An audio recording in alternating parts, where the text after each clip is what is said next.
Welcome once again back to the lab. It is your old Professor Pilk, and of course today we need to talk about the raids and what's likely coming, what might be coming after. But before we do that, if you guys haven't subscribed, make sure you do so. I'm just going to kind of finish up some Incineroar raids while we're kind of on the process, in kind of the final stages of that here. Now, if you kind of haven't been following along here, we have almost every single starter in the game right now. Going down the list, basically, I say chapter by chapter, but generation by generation, we have all three of the Gen 1 starters. We got Charizard, Blastoise, and Venusaur, and we also got Pikachu for what it is. You know, I'll consider it a starter because of yellow. Then for Gen 2, we got Meganium and Typhlosion, but we are missing Feraligatr. That's, I won't say concerning, but that is a problem. Did he literally just Did he just hit me with a burn? That is not boding well for the end of this. Anyway, nevertheless, let's keep going. So we are missing one Gen 2 mod. Gen 3 is completely covered with Sceptile, Swampert, and Blaziken all behind us. Now, Gen 4 we're really light on. The only one we've received is Empoleon. We really need Infernape and Torterra, and I kind of feel like, considering how this has been going, Infernape's probably the one they're going to announce tonight. Gen 5, we have received Samurott and Emboar, but we have not received Snivy. And the funny part is, every single generation past this, we have received in spades. So, Gen 6, Greninja, Delphox, and Chestnut, we've had those for a while. In fact, yeah, Greninja was one of the early ones, if I recollect. Gen 7, we obviously have Decidueye, Incineroar, and Primarina. And then for Gen 8, Rillaboom, Inteleon, and Cinderace. I think I said Cinderace for Gen 6, didn't I? I had the wrong generation down for that. Nevertheless, yeah, he is Gen 6. I'm sure the comments are going to absolutely love that one. So going back here, Gen 6, Greninja, Delphox, Chestnut, Cinderace is Gen 8 with Inteleon, Rillaboom. No, never mind. I have it all written down. I just typoed it and didn't think about it while I was trying to do two things. Nevertheless, guys, we are now missing 4 Mon as starters, and I kind of feel like they're probably working up to something a little more impressive than that, but let's kind of get a little further into this. So, what do I mean by all this? Well, number one, right out of the chute, those 4 Mon kind of represent some interesting choices here. Now, I'll be honest with you guys, with his raid, really his only one MacGuffin is how much he buffs, and he buffs cheap.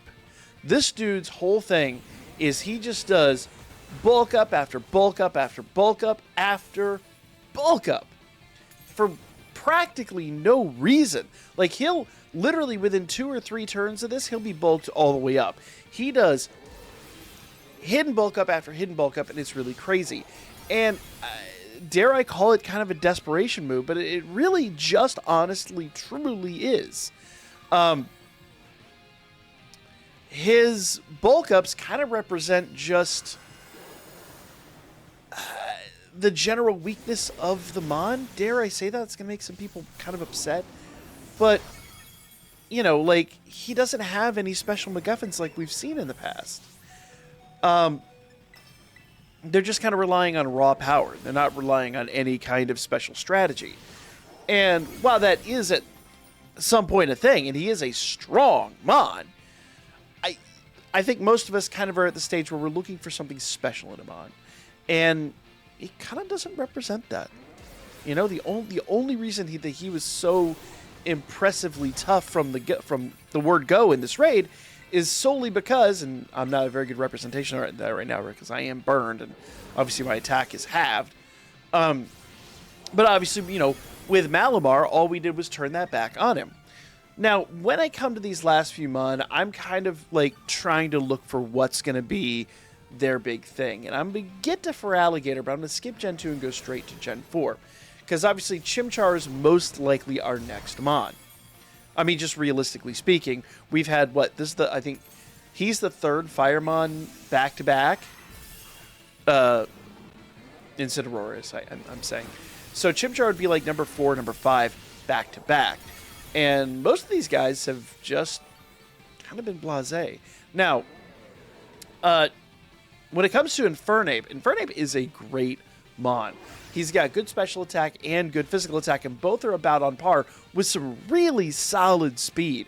So I do feel like this is a Mon that absolutely would represent a true and honest challenge. I think he's one that actually could, you know, I won't say level the playing field, but he could represent a major obstruction, essentially, in getting this over and done with. Because Incineroar's not exceptionally fast or anything like that. His whole thing was bulk ups. With Infernape, I think he's got a lot to bring to the table. Now, what kind of Tera would he have? Well, he has access to Earthquake and Earth Power. So honestly, I just think a ground type really makes the most sense. It's something he would normally be really weak to, and he can turn it back on you. I think that's a great, great opportunity right there. But, you know, considering abilities and all that, it could really be any number of things. But that, to me, seems like, you know, an interesting build. You know, who's going to expect a Chimchar bringing out Earthquake? It's happened. It's not what you expect. Now, the other Gen 4 Mon here is Turtwig, who obviously evolves into Torterra eventually. And Torterra really has no special attack. I mean, he does, but it's not really that great to speak of. His special attack and his special defense are kind of meh. But he does have a really good attack stat and a really good defense stat. As a result, though, he is extremely slow.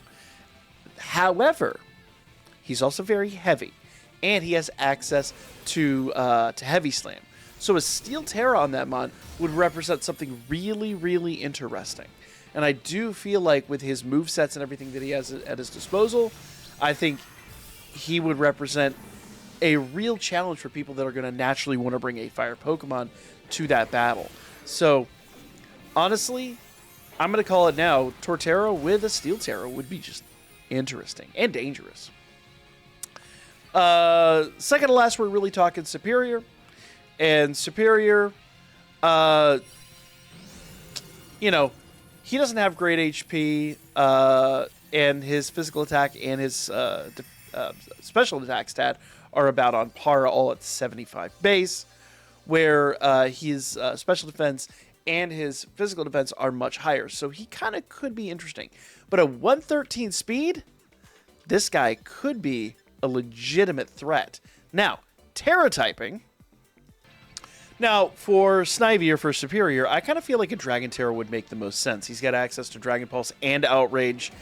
Though he does have a Steel Egg move, so Iron Tail.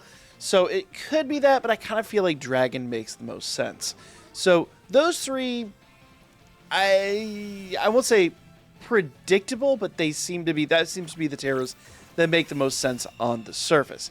Now, Feraligatr might be one of the last ones we get, and this one is a weird one. Not super weird, but here's the deal.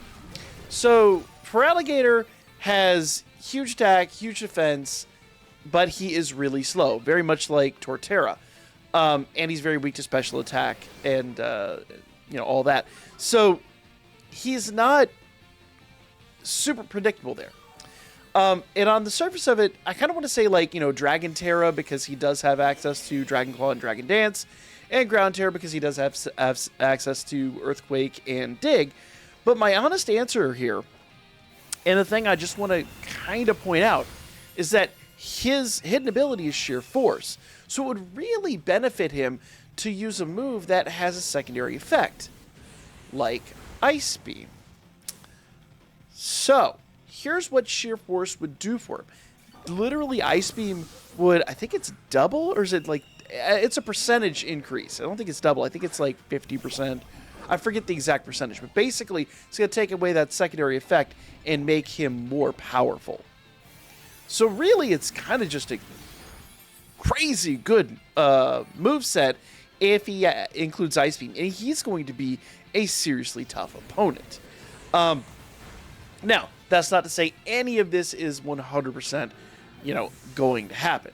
But I do kind of feel like Feraligatr with an Ice Tera will be our final Gen 2.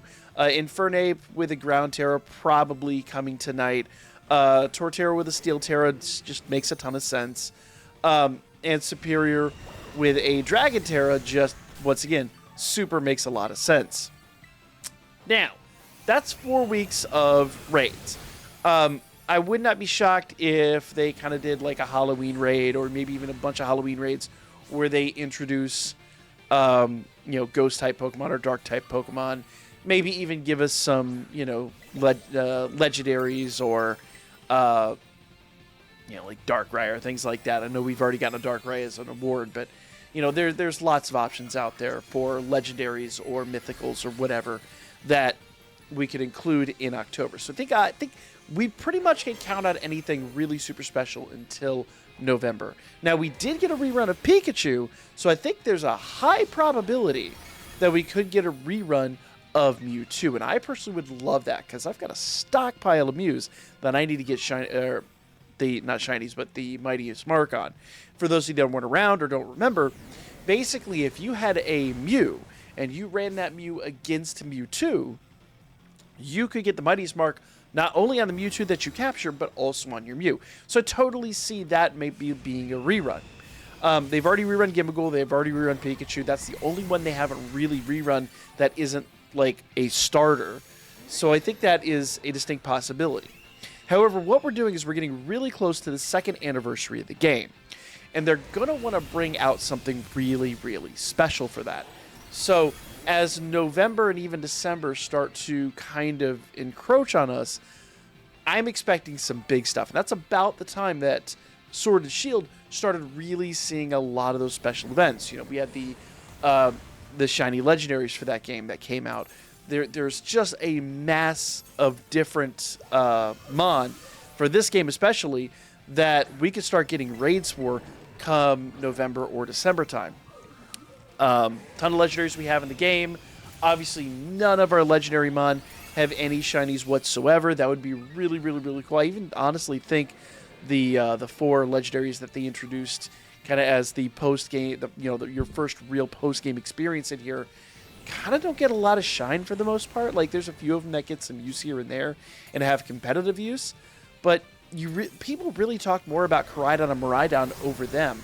So it's a great time to either introduce their shinies and kind of bring them back into the fray, or, really, emphasize the box art legendaries, finally give us those beautiful shinies we've been seeing for 2 years in art. So I think those would probably be the first ones, and maybe, because for those that don't remember, we did get Dialga and Palkia raids earlier, start introducing back some of those legendary raids with shiny probability. I don't think they will drop raids with just shiny legendaries, save for the original ones that come with the game, but they will probably drop raids with a probability, kind of like they did with Gimmighoul, of dropping shiny Dialga, shiny Palkia, shiny Arceus, shiny Giratina, whatever. Over there, they had shiny Sword and Shield. One of the big ones that I remember is they had shiny Lunala and Solgaleo. So there are innumerous options on the table. Unfortunately, as I was thinking, maybe September would be the time.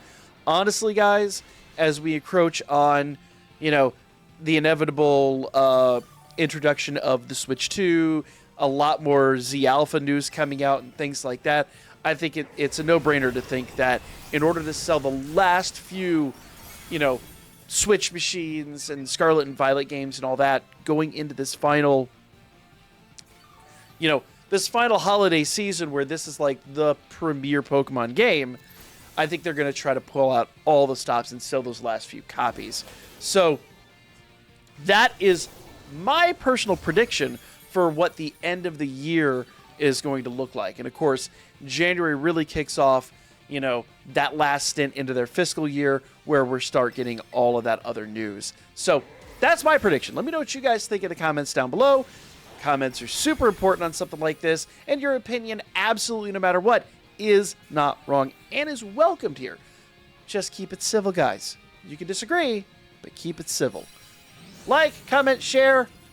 I'm going to go exploit this raid a little bit more. If you don't know, you can change the date on your Switch and get a bunch of these. And I'll catch you guys on the next one. We got the Cage Lock coming up tomorrow, so I'll see you there for that.